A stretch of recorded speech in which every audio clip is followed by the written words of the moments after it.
दोस्तों, आज हम आपको इतिहास की ओर ले जाते हैं। 13 अप्रैल 1919 की तारीख याद है आपको? जरूर याद होगी। ये तारीख जलियांवाला बाग, जनरल डायर की काली करतूतों के कारण काले अध्याय के नाम दर्ज है।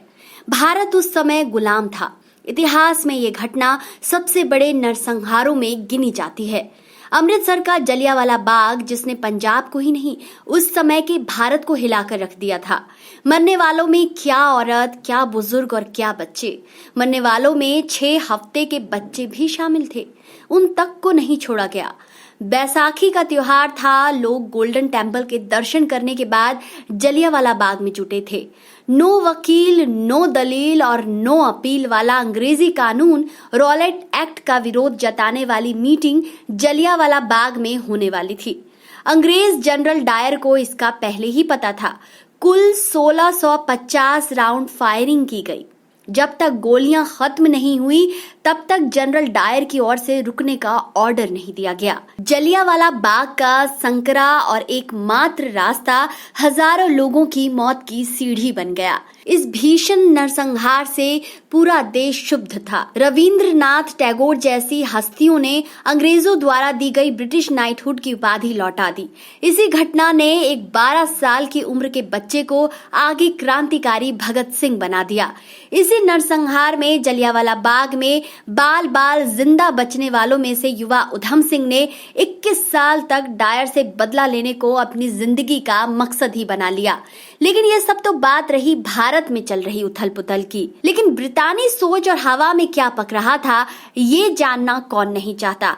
वहां के अखबारों की सुर्खियों में मीडिया ने हजारों हिंदुस्तानियों की मौत को कैसे देखा, क्या लिखा, ये घटना जो आज भी भुलाई नहीं भूलती। जनरल डायर के इस कारनामे के बाद वतन वापसी पर आए डायर को लेकर ब्रिटिश महकमे में क्या हलचल थी। चलिए आज वीडियो में जानते हैं जनरल डायर को और उसकी जैसी सोच को। जनरल डायर को आज दुनिया बुचर ऑफ अमृतसर के नाम से जानती है। आज के ब्रिटेन में महारानी एलिजाबेथ से लेकर पूर्व प्रधानमंत्री कैमरून तक ने इतिहास की इस घटना पर गहरा क्षोभ प्रकट किया। हालांकि औपचारिक माफी अभी तक नहीं मांगी, लेकिन वहां के जाने माने लोगों में से कैंटरबरी के आर्क बिशप ने भी माफी मांगी, जबकि इससे पूर्व के आर्क बिशप डेविडसन ने डायर को देशभक्त कहा। हालांकि ब्रिटिश हुकूमत ने जनरल डायर का ब्रिगेडियर जनरल का पद बनाए रखा। ब्रिटिश अखबार मॉर्निंग पोस्ट ने खूनी जनरल डायर के लिए फंड जुटाया। ब्रिटेन के जाने माने लेखक रुडयार्ड किपलिंग ने भी डायर को पैसे डोनेट किए। खुद उस समय की अंग्रेजी हुकूमत की रिपोर्ट कहती है कि लगभग 26,000 पाउंड यानी कि लगभग 1.5 मिलियन फंड जुटाया गया। एडवर्ड कार्सन जैसे राजनेताओं ने उनको हीरो कहा और इस सब के बीच एडविन मॉन्टेग्यू जैसे एंटी डायर या डायर की करतूतों पर शर्मिंदा लोगों को धमकाया गया। यूके के सांसदों को उनकी तनख्वाहों को काटने की धमकियां दी गई। उस समय के प्रिंस फिलिप ने नरसंहार में मारे गए लोगों की संख्याओं को मानने से ही साफ इनकार कर दिया। और तो और हजारों लोगों के कत्लेआम करने वाले डायर को ब्रितानी हुकूमत ने कभी जेल में रखा ही नहीं। अब आपको बताते हैं खुद मुलजिम का क्या कहना था। अंग्रेजों ने इस पूरी घटना पर एक डिसऑर्डर इंक्वायरी कमेटी 1919 से 1920 नाम की कमेटी बनाई। इस कमेटी की रिपोर्ट में बताया गया कि जनरल डायर ने अपनी कार्यवाही को सही ठहराते हुए अपनी सफाई में कहा कि उसने जो भी किया सही किया। उसने तर्क दिए कि वो तो अपने कर्तव्य का पालन कर रहा था।